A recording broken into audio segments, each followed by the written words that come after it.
Hi, everybody. Welcome. We're glad you took an hour this evening to join us.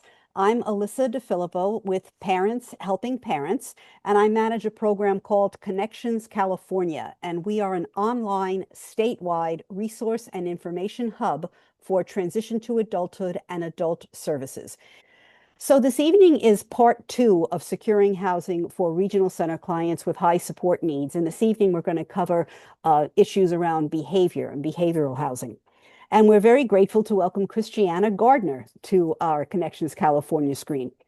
Christiana is currently the Diversity and Inclusion District Manager at the San Andreas Regional Center. She has worked with people with developmental disabilities for several years and with a focus on connecting consumers with valuable resources that will assist them in living their most inclusive life. She's well versed in providing supports to individuals with specialized behavioral needs. So we welcome Christiana. We thank you for coming. We thank Beatrice for interpreting, and I will stop my share and turn it over to Christiana.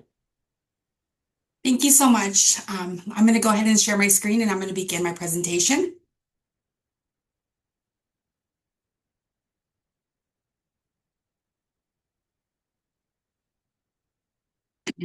Okay, so securing housing for regional center individuals with high support needs. Behavioral supports for housing at San Andreas Regional Center. The purpose is to keep individuals safe, supported, and thriving in the least restrictive setting. The focus is positive behavior change, community integration, and housing stabilization. Why are behavioral supports important? To promote health and safety of the person served, reduce resilience on psychotropic medications, prevent hospitalization, institutionalization, or losing housing, support individuals to live successfully in their own community, and replace challenging behaviors with functional skills for community integrations. The philosophy and framework. So behavior equals communication. It's really important that we focus on positive communication whenever you're dealing with somebody who is having a crisis or who is having behavioral problems. Definitely always focus on positive reinforcement. Second is focus on teaching skills, not punishment. So we want to make sure that we're promoting a teaching atmosphere or environment and refrain from punishment. You don't want consequences to mistakes. Strength-based trauma-informed supports. Always use, definitely strength-based, evidence-based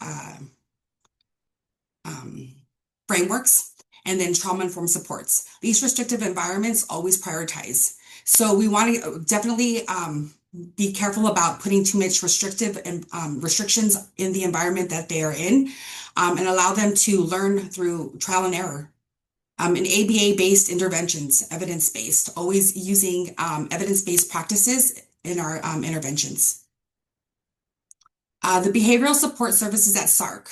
So we have behavioral respite, crisis supports, counseling, mental health support, supportive living services, which is also known as SLS, EBSH, which is specialized rate homes placement.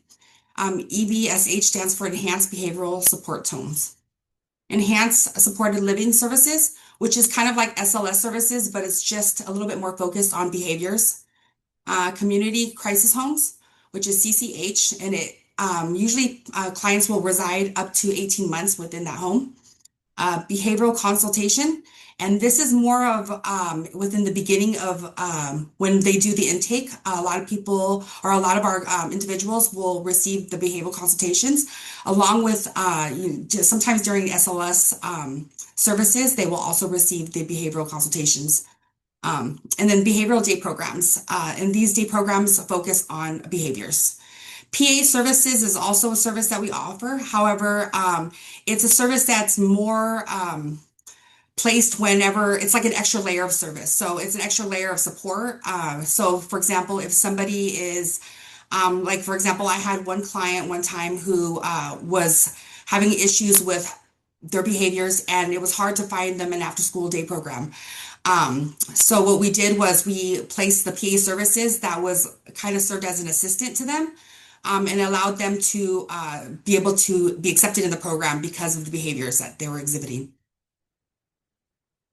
Behavior respite services, intensive ABA based support provided in the home.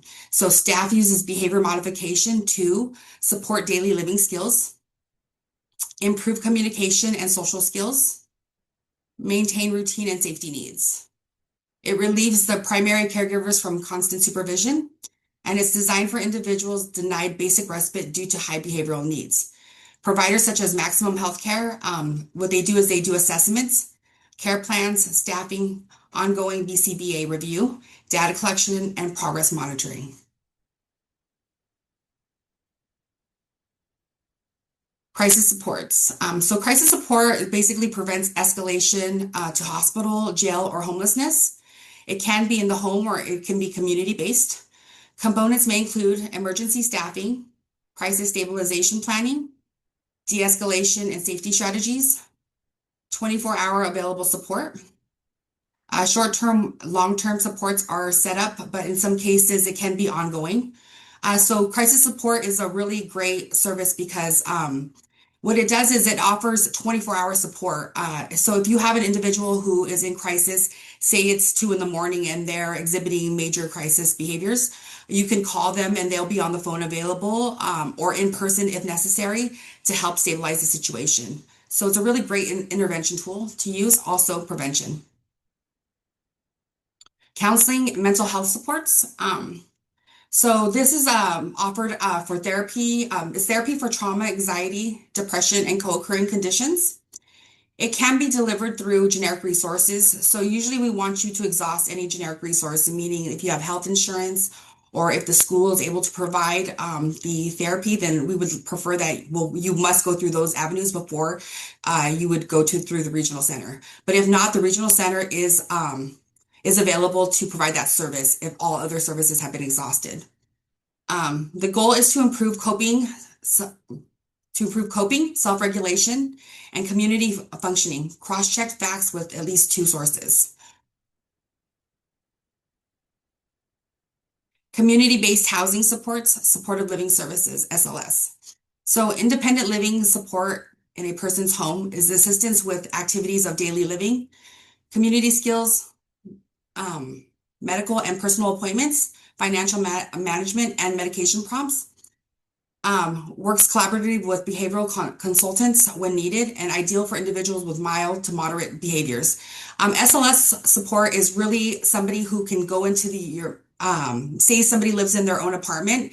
It's someone who could be there with them to monitor them, to make sure that they're, safe, and they're meeting all their needs, that they're eating properly, that they're attending all their medical appointments. It's having that person that's there kind of to monitor, but also to make sure that you're safe at all times. So it's a really great service for people who want to live in their own apartments and don't want to live in a care home. And ultimately, you do have to have some sense of independence. You have to exhibit behaviors that are very mild in order to be able to be eligible for this service. Enhanced supportive living services, and this is SLS, but more it's more based on behavioral support. So it's for individuals with complex behavioral or forensic risks needing higher supervision, a 24/7 tailored support model, staff with specialized training in crisis, trauma, and safety. The dynamic is highly monitored behavioral support plans. It prevents more restrictive placements, to prevent locked-in facilities or EBSH hospitals. So preventing them from being in a more locked facility or housing placements. Eligibility is unsuccessful in typical SLS or higher based on assessed need. Community crisis homes. This is a short-term stabilization placement. Usually there's a really high staffing ratio, with high clinical oversight. Services include crisis behavior plans and continuous safety monitoring. So usually when residents reside in this home, they have one-to-one support, sometimes all day long. So there's somebody there that's kind of like an assistant to them that's monitoring their behaviors to make sure that they're not hitting or hurting themselves, that they're not eloping, and that they're staying safe at all times and keeping other residents safe in the home.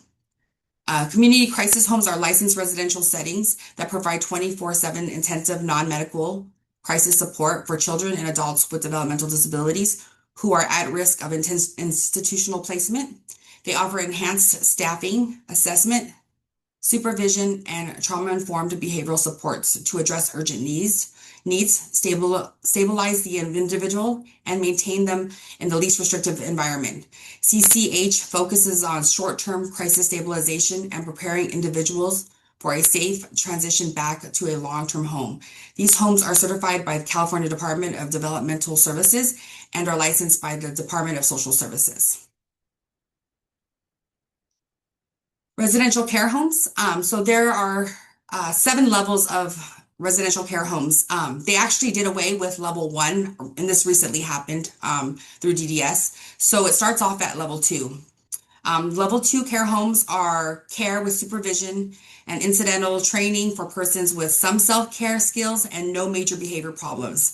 Staffing is usually 168 staff hours per week for a 4-bedroom home.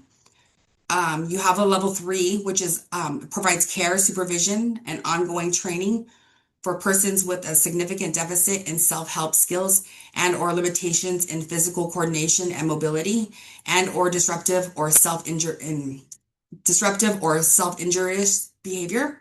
Requires 8 consultant hours semi-annual per individual, and staffing is 180 staff hours per week for a 4-bedroom home. So there are consultant hours that are required, which means that somebody would come into the home and work out like a behavior plan with any individuals that might be, experiencing any type of behaviors or having difficulties. A level 4 care is supervision and is professionally supervised training for persons with deficits in self-help skills and or severe impairment in physical coordination and mobility and or severely disruptive or self-injurious behaviors. It requires 12 consultant hours semi-annually per individual. Staffing is 220 hours per week for a 4-bedroom home. On the level 5 is a little bit more intense, so that that service provides care, supervision, professionally supervised training for persons with deficits in self-help skills and or severe impairment in physical coordination and mobility and severely disruptive or self-injurious behaviors. It requires 16 consultant hours semi-annually per individual, and staffing is 260 hours per week for a 4-bedroom home. Level 6 is quite a bit more hands-on supervision. It provides professionally supervised training for persons with deficits in self-help skills and or severe impairment in physical coordination and mobility or severely disruptive or self-injurious behaviors. It requires 16 hours consultant semi-annually per individual, and staffing is 312 staff hours per week for a 4-bedroom home. And then lastly, we have a level 7, and this is a customized care for individuals with extraordinary needs that exceed service level 6 requirements. This level requires at least one of the following: staffing hours that exceeding level 6 requirements, consultant hours exceeding level 6 requirements, or staff with specialized qualifications beyond direct service professionals, such as registered behavior technicians, certified nurse assistants, and licensed vocational nurses, or licensed psychiatric technicians. Oops, I gotta go back. I'm not sure how to go back. Let me see. Well, basically, so for the level 7 homes, they have more of a behavior plan. There's more hands-on support when it comes to one-to-one. We have a few crisis homes. It's mainly meant for a temporary type of care. So they're not meant for long-term, but they are available for somebody to kind of get them more at a baseline, and then they would get transferred to a regular home. Enhanced Behavioral Supports, EBSH. These homes are specialized 24/7 residential programs in California for children and adults with developmental disabilities who have significant challenging behaviors. They provide intensive staffing, positive behavioral supports, trauma-informed care and individualized behavior plans in a home-like setting with a private bedroom. The EBSH are designed to prevent institutionalization by offering high-level support in the least restrictive environment. They are used to train professionals, often including BCBAs and RBTs, and maintain higher staff to resident ratio. These homes are certified by the Department of Developmental Services and are licensed by the Department of Social Services. Referrals come through the regional center, which coordinate assessments, placement, and ongoing oversight. The goal is to stabilize behavior, ensure safety, and help individuals live successful lives in the community rather than in restricted facilities. And then we have the enhanced behavioral day programs. And these day programs offer a highly individualized support for individuals with developmental disabilities and significant behavioral challenges. This structured trauma-informed program is designed to address the complex needs through specialized evidence-based with a therapeutic setting. So these day programs are, we had a lot of issues where people attending day programs would get either kicked out or removed from the program because of the behaviors, because they weren't safe for or other participants in the program. And so they developed the enhanced behavioral day programs to kind of remedy that so that they had a place to go as well. So there's more staff that's available, more one-to-one ratio, and more support needs that are addressed when in these day programs. And final takeaways.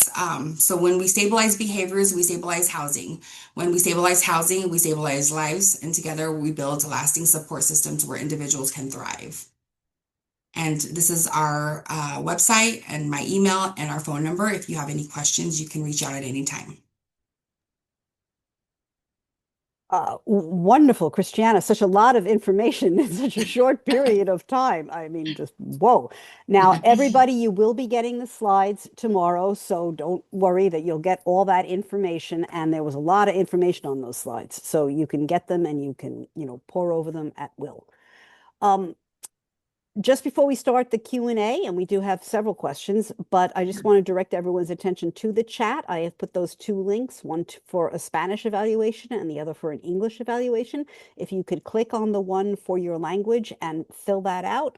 As I said, for quick questions, it just allows us to collect data so we can keep doing what we do. Okay.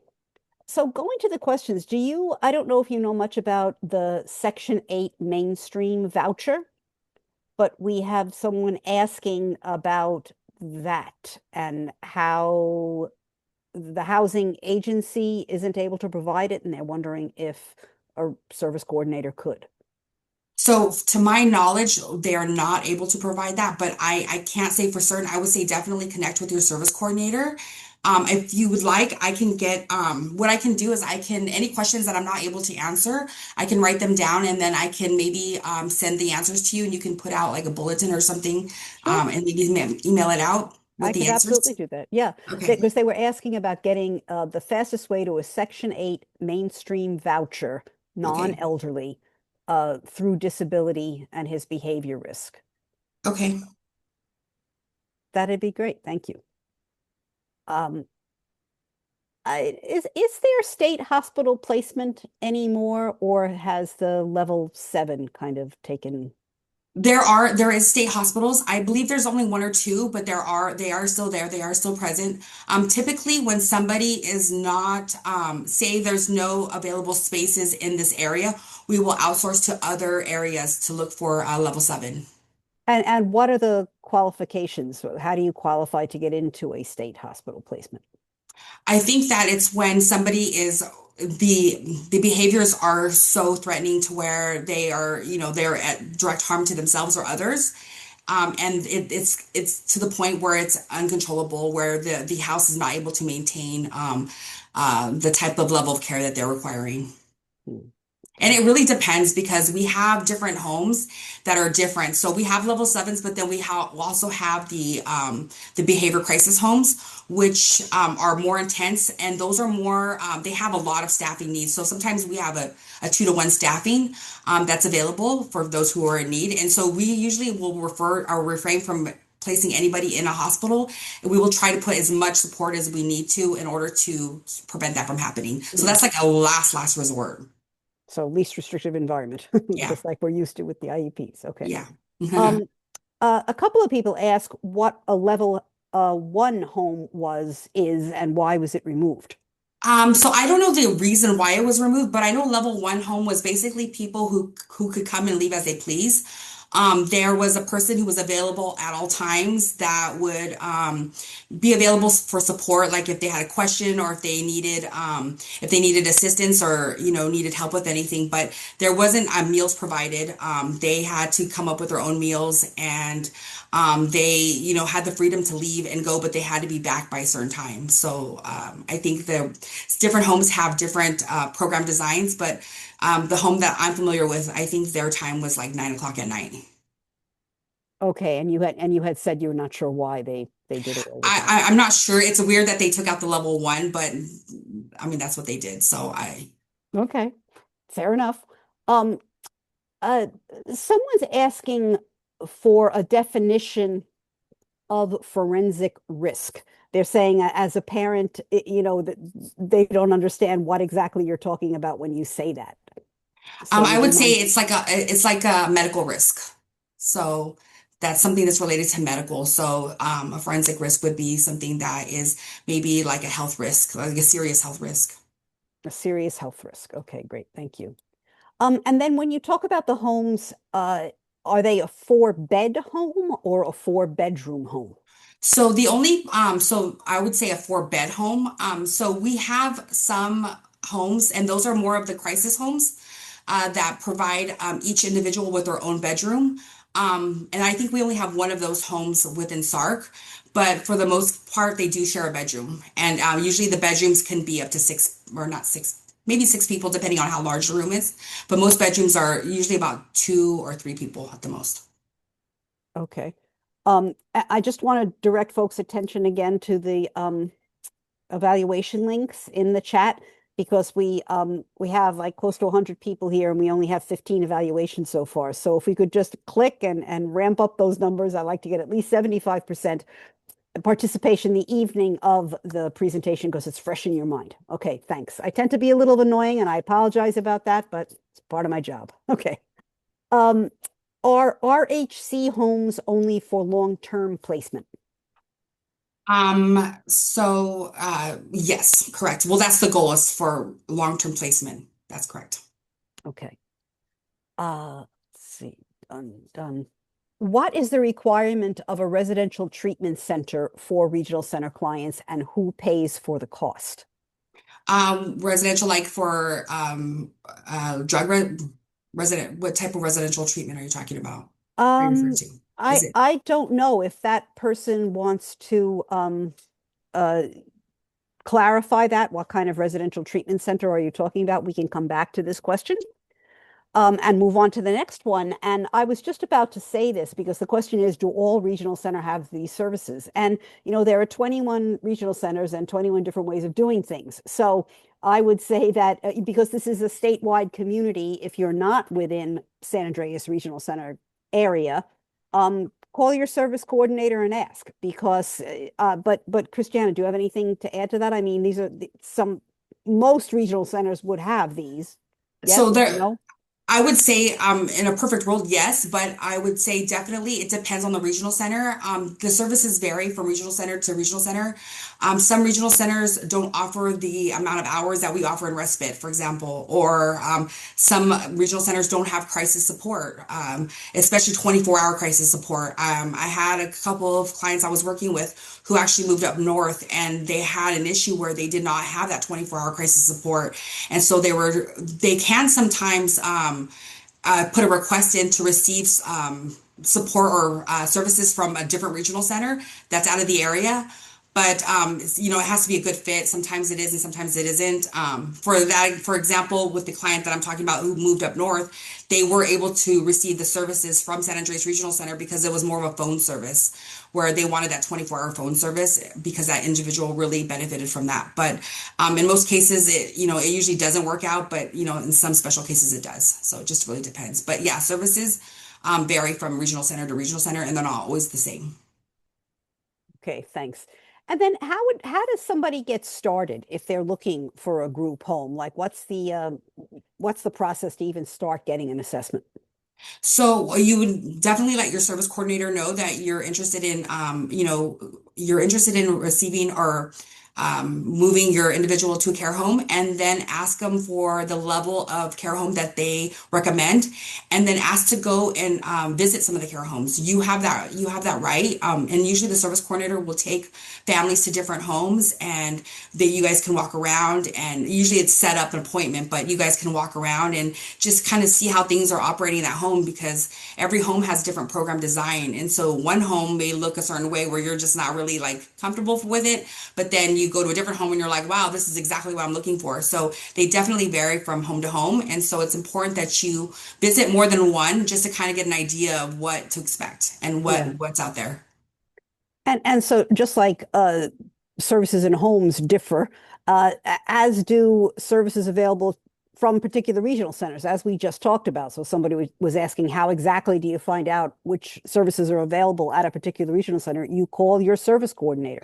If you don't Definitely. hear back from your service coordinator, you can call a manager. Yes. Like Christiana's a manager. Jennifer, who spoke last week about the medically fragile homes, she's a manager. But start with your service coordinator in your particular area. I And see. if Go your ahead. service coordinator doesn't have the answer, you can always ask to speak to maybe their supervisor, who is definitely well versed in all of the knowledge that you would need in order to find the secure housing that you're looking for. So you can always, ask to speak to the supervisor, and they'd be more than happy to help you out. Okay, great. Thanks. We're doing better. We've doubled. We're now up to like 32 responses. So keep them going, please. The English evaluation and the Spanish evaluation in the chat. Um, you mentioned enhanced SLS services. Can you elaborate that on that just a little bit more? Definitely. So SLS is basically having somebody there with you to maybe monitor you, I guess you could say, to make sure that you're safe, but that you're, when someone's living in their own apartment, usually that's when an SLS will come into place. And the enhanced behavioral SLS is just somebody who has more experience in working with individuals with behaviors. So they're going to help with like positive reinforcement, and write up behavior plans to help keep that individual growing and improving in their behaviors, and to reduce any type of crisis situations. So it's just having somebody who is a little bit more qualified to address behavior problems. Okay, and if the service coordinator doesn't even know what enhanced SLS is, again, they could either say, you heard that this is what enhanced SLS is, and maybe the two of you, the service coordinator, can talk to the manager or the supervisor and be able to understand more if that is available at your regional center. Definitely. And I would definitely want to say that, I don't ever feel like a service coordinator is going to be upset when you're asking to speak to the supervisor. The supervisor is there for that extra layer of support and knowledge. They are very knowledge-based, managers, and they know a lot more. So sometimes when service coordinators come in, they're still brand new. They're not familiar with all the services. It takes about 1 year for a service coordinator to really understand all the services that are available. So sometimes they need to ask their supervisor, and if they don't, then if you prompt that, there's not going to be any upset, or a service coordinator is not going to get upset about that. They just but you have to advocate for yourself as well. So that's always important. I mean, they're there to help, right? Yeah, They yeah, didn't get definitely, social work degrees to not want definitely, to help. yeah. Um, just to put the enhanced SLS to bed, is there any kind of service code that goes along with it? I don't know the service code off the top of my head, but I can definitely put that on my list of questions and That'd be then great. Thank send you. that to you afterwards. If it does, it might not even have one. It might just be SLS, and then you talk It's a about the rest. fairly new service, so you're right, it might not have a code yet, but it is fairly new, and we're barely starting to roll it out. So, Okay. What is the typical process? And I know you've talked a little bit about assessments, but what's the typical process for determining if a placement is a good fit? so usually with the service coordinator should, know a lot about the individual.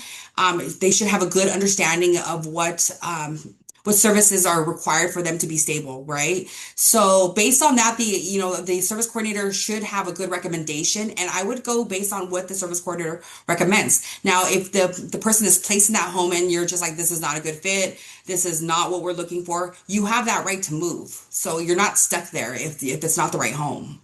So, sometimes that happens. Sometimes we move people into homes and maybe it's a level well, at the time because they recently changed the levels, but we'll say it's a level 7, right? And you're like, whoa, this is not what we're looking for. There's people with a lot of behavior problems.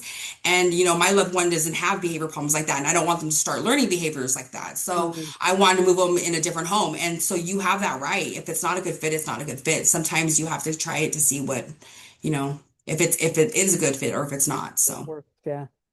And then somebody saying that they heard that therapy residence home is looks like it's only for a short-term purpose. Is that correct? Yeah, so our crisis homes are usually it's short term, but it's not indefinite. Like so, I did have a couple clients that were in the crisis homes, and they actually ended up staying for a couple years, because they required that serve that level of need. It's really until that person becomes stabilized. Once they're stabilized, then we would transfer them to a regular residential home, and it may be a level 7 that they get transferred to or a level 6. But Mm. so there still will be a high support level in the home that they get transferred to. It's just not going to be as high of a level. So there's not going to be it's not going to be as intense. Yeah. And do all regional centers have housing specialists who help with these decisions as to what homes, what the best fit is? Well, we have service coordinators, and so I don't know about housing specialists.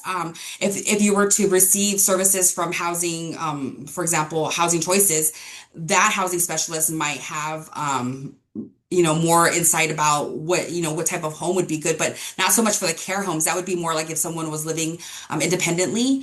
For our care homes, the service coordinator Mm, should be well versed on what home would be a best fit. And if you feel like maybe they're just not quite sure, again, you can always ask to speak to the supervisor who'd be more of a good resource for that option.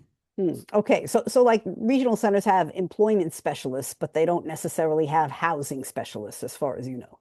Our regional center doesn't have housing specialists. Maybe other regional centers do, but as Mhm. far as I know, ours do not. So I guess that's a question to ask. I actually haven't heard of that either. It's usually the service coordinator who helps Mhm. with the placements and such. Um, okay. Uh, again, and this is along the line of the same assessments that you were talking about. How if there's a placement into a level 6 home, how do you know that your loved one couldn't have been in a level 5 home? How do you deal with that? Who do you ask? Who do you talk to? That Well, kind of thing. so part of that is visiting the homes, and that's why I suggested like going out and visiting a few homes to get an idea of what that level looks like. And see. I mean, you go out and you observe, and you can spend, a few hours there just kind of watching and talking with the house manager to find out more about the home. Like, what are the other residents like? What are their tics? What behaviors are you noticing or are they exhibiting so that you can kind of get a feel if it's going to be a good fit or not. I've had parents who visited a lot of homes and, until they found the right one. So, taking your time, the earlier you go and you start looking at the homes, the more time you give yourself, the less of a rush, the more you're going to find the perfect home, I think, because I think when you're rushing, you're going to go with what's available, which sometimes isn't a good fit. So, really, as soon as you know that, this is something that you probably would want to do in some near future, I would suggest that you start visiting the homes and doing your research and, finding out, what home would be a good fit. And by, just kind of doing, you could always look up the company as well. And, sometimes people have feedback that they give. And so you can kind of, gauge it that way. But I would definitely say visiting the home would be your best bet.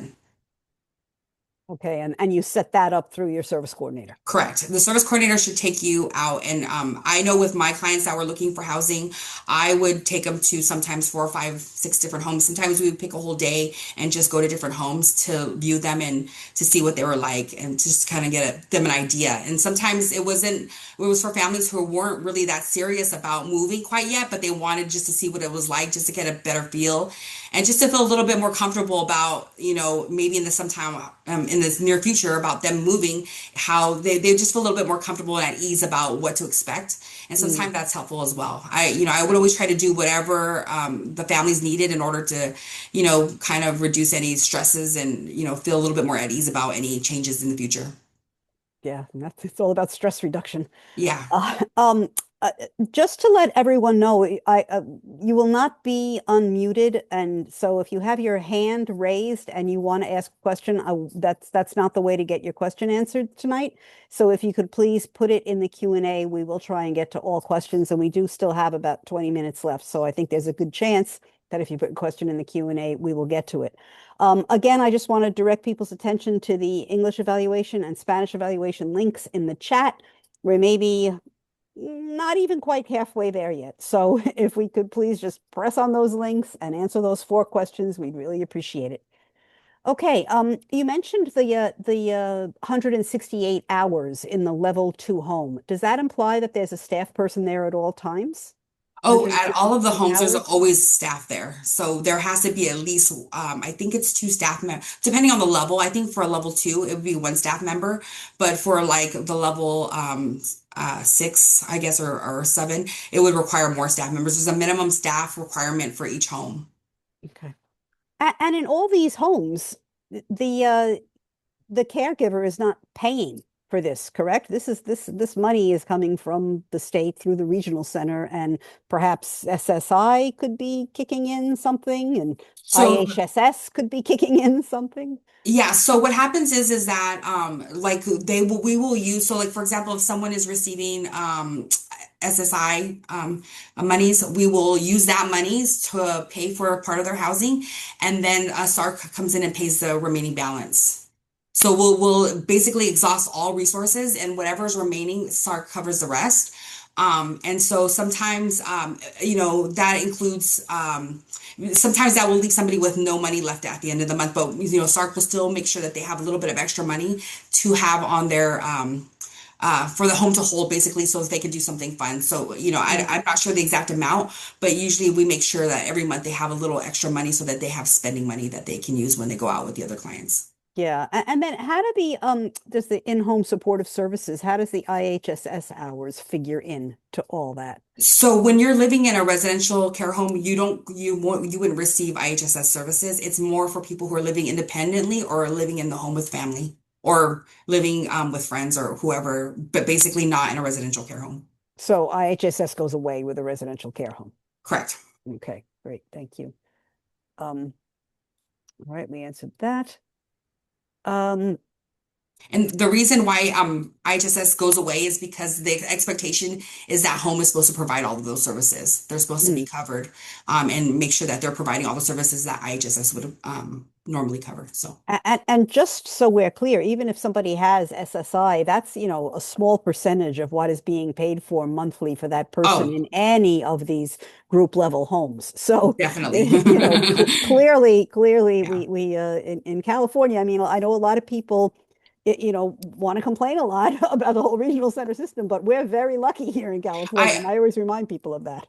I would definitely say that California probably has one of the best, service system for people with disabilities, developmental disabilities, that is. I know that I've had a lot of clients that I worked with from other countries that moved specifically to California because of our service system. And so people really, I mean, maybe there are complaints, but we really have it a lot better than some of the other states and definitely better than the other countries. So, I mean, there is a lot to, appreciate about our system of care for sure.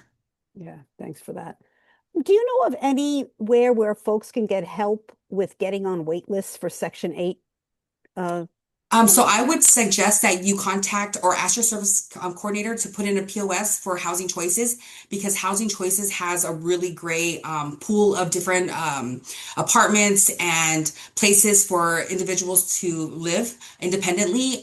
We even have co-ops, which is like a shared housing. A co-op is basically a house that has maybe 6 or 5 individuals that live there, and they have like a house manager that's there maybe for 8 hours out of the day, but maybe a few days a week. But that person is still there to provide support. And so, there's different types of housing that they have they have access to that they can kind of show you and give you an idea of what that would cost or how much that would cost for individuals and what their income is for that month. So, for example, if say we had somebody who really, really wanted to live on their own, but maybe they didn't quite make enough, in some cases, SAR can step in and pay the remaining balance. So that is an option sometimes as well. It really just depends on the individual case. So consulting with your service coordinator would be your best bet for sure.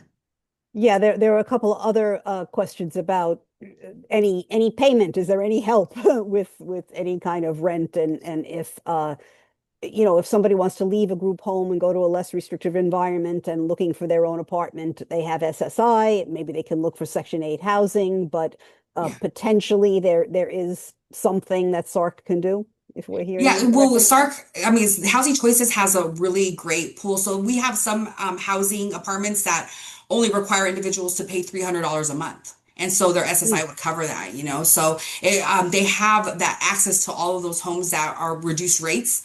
So definitely asking for a POS to set up with Housing Choices would be your best bet because they would have more knowledge on what's available out there and what based on what a person can afford. And like I said, if the difference is like, if it's not the whole entire rent, like there is a small difference, then in some cases SARC does step in and pay the difference so that that person can live on their own and we can meet those needs for them. Okay, so again, POS is purchase of service, and Housing Choices is an agency that SARC works with in the SARC catchment areas, Correct. right? Uh-huh. And Right. So they provide services all the way up in all of our catchment areas. yeah, so if you're tuning in from LA, from Los Angeles, maybe there's a Housing Choices, maybe not the exact Housing Choices, an agency that does what Housing Choices does in Santa Clara County and the other counties that SARC covers. So again, bottom line, ask your service coordinator. And the Yeah, more you get educated about what questions to ask, and that's why you're here. That's why you come to these things, so that you know what questions you can then ask, because you don't know what you don't know, right? exactly. Okay. Um, Someone's asking at what age should we start this process of looking for independent housing? Some people start looking at 16 years old, 17 years old. It depends when you plan on having your loved one move out. If you plan on having them move out when they're 18, then I would say, you can start at 16 to start or 16 years to start looking and, visiting different homes and getting an idea. Some of the homes have a wait list. So sometimes being on that wait list is better to start at 16 years old so that you have that 2 years to kind of be called on that wait list. So you definitely want to take the earlier advantage of that because if you find a home that you really like but it's waitlisted, you want to make sure that you get on that wait list as soon as possible. Okay. This question is a little outside of the behavior realm, but does the regional center ever authorize a live-in family caregiver for supported living, to provide supported living services? So if they were to be on SDP, then yeah, that would be an option. So SDP, self-determination program, Uh-huh. and we have videos on the self-determination program. If you just go to the PHP website and put in the search bar self-determination program, you'll see we have several videos in English and in Spanish on the self-determination program. And next semester in May, we have a two-part series, one on the whole orientation of SDP and the other on budgets and spending plans. But what Christiana is referring to is that if your loved one is in the self-determination program, then the parent, if the person in the self-determination program is over 18, then the parent could be paid as staff, quote unquote staff for the individual. Is that right, Christiana? Yes, correct. Okay. Um, so we answered that one. Uh, Okay, I will put the surveys back in the chat because folks are saying they don't see them. Yes, the video will be available in about 2 to 3 weeks. You got to give us a little bit of time to get it up. Um, oh, okay. I'm going to Chat is disabled, can't access. I'm sorry, I'm just being I don't think that the chat being disabled allows you not to access, it just allows you not to chat, which would move the links up further and then you won't see them. But I'm just gonna take a minute and put them in again so people have them at the ready. I appreciate any information that you're giving me on them because, as I said, I want everybody to fill them out if you can. All right, I just put them up there again. Okay. Uh, I'm not sure you know the answer to this question. I think I do. Is a resident required to use special needs trust fund money for a residence? I don't So I don't think either of us really yeah, want to say yes or yeah. no to that. I don't, if you're in a home, If you're in an apartment, then they would be expected to use that. But if they're in a residential right, care home, then I would say definitely, I don't think that they are expected to use it. So right, because the funds are coming yeah, from the state through yeah. DDS or the fed to the state to DDS. Okay. Um, Someone's asking what SARC is. SARC is the San Andreas Regional Center. So every there are 21 regional centers in the state of California, and if you go to the Department of Developmental Services website, you can see them all listed. If you want to find out where yours is, you can do that, or you can call the Parent Training Information Center where you are, and they'll be happy to tell you. Um, Again, a lot of questions about who pays for things.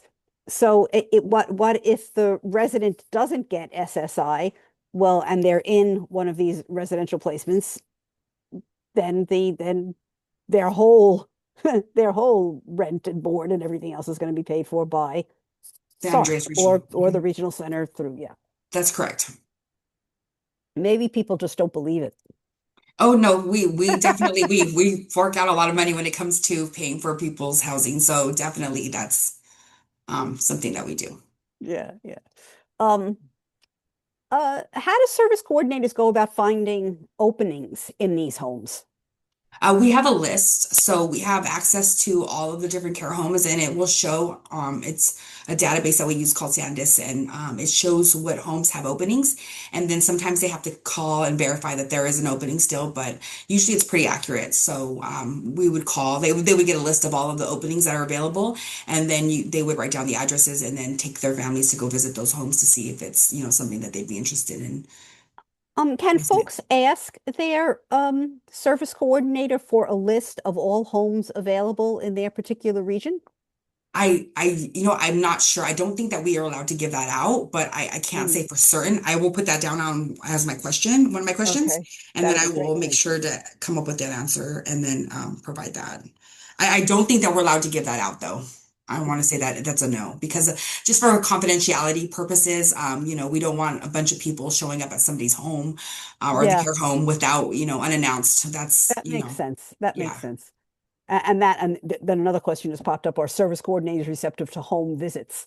And I think what that means is, can you go and just pop into the home? But you can tour the Yeah. home if the service coordinator, if you set it up. Well, the service coordinator, we do 24-hour monitoring, so we can pop up at any time if there's any concerns or something that comes up. Definitely, like I used to drop in at a couple different homes, and the homes that we're monitoring, we're expected to do that a few times a month just to make sure that that everything is running smoothly and there's that they're following the rules and everything's safe and sound. So we do monitoring as well. So that's part of Okay. that. Mhm. And I like this question. What does a typical day look like for an individual, say, in a level group four home? So a typical day would be, say they get up in the morning and they go to day program, and they spend day program most of the day at day program, and then they return. Maybe they will have a snack when they get home, and then sometimes residents like to play games or they like to, read a book or spend time alone. It really depends on each individual and what they prefer to do in their spare time. Maybe say 6 o'clock they eat dinner, and then maybe someone after dinner they will take a shower, watch some TV, and then then go to bed. And I would say definitely at most of the care homes that I've visited, most of the residents go to bed pretty early, so they're on a schedule. And I think that's the schedule is really important because keeping them on a schedule really helps with behaviors. It helps with a lot of things. So keeping them on a regimen, like so that they're following the same kind of schedule every day, is really important. And this is even for children. So definitely, I would say that that's what a typical day would look like. At least my experience when visiting the homes, that's what I've noticed. Okay. Sometimes they have outings like twice a week or so. They'll go out to a park or on the weekend they'll do an outing. But yeah, that's what a typical like Monday through Friday would look like. Okay. And if a client has Section 8, can a caregiver live with the client and get paid through IHSS? So can a caregiver live with the client get paid through IHSS? Yeah, I I don't see believe, why yeah, they, I yeah, believe the yeah. answer to that is yes. Yeah. Mhm. Okay. Um, all right, it's 7:23. Uh,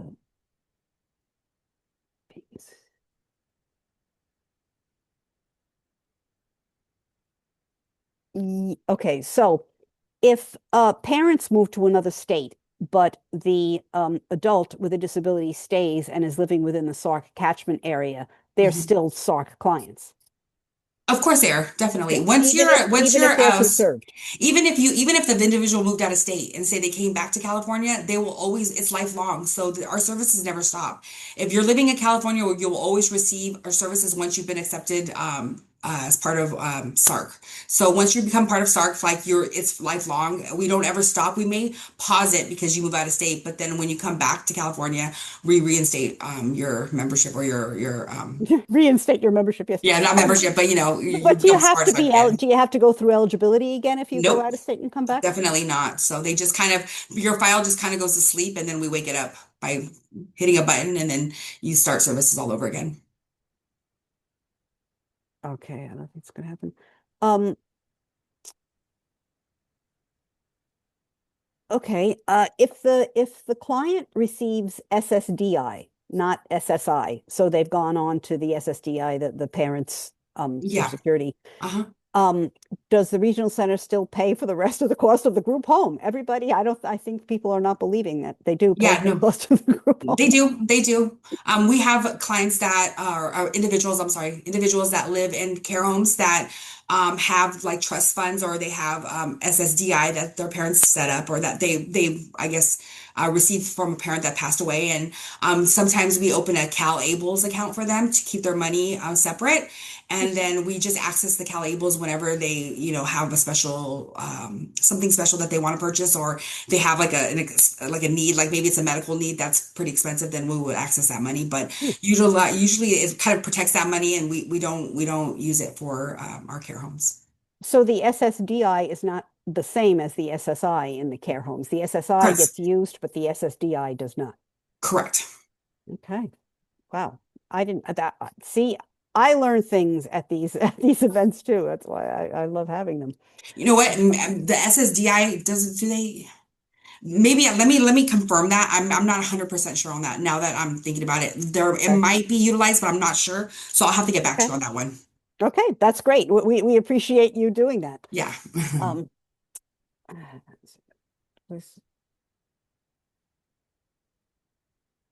oh, I see. Somebody was saying that their son was in a residential school out of state and they wanted to put him on a wait list for when he came back, but I think you have to be living in the state to be put on the wait list.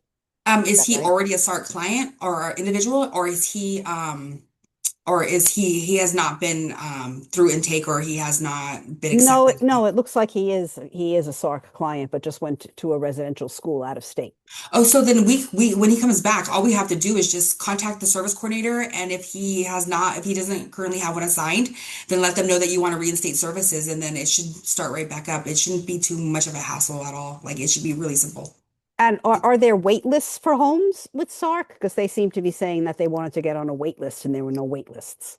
That's a great question. So let me there are some wait lists on some of the homes, but let me get back to them. If they could maybe email me. I have my email and that final takeaway, and I can also maybe have you I can put it in the chat.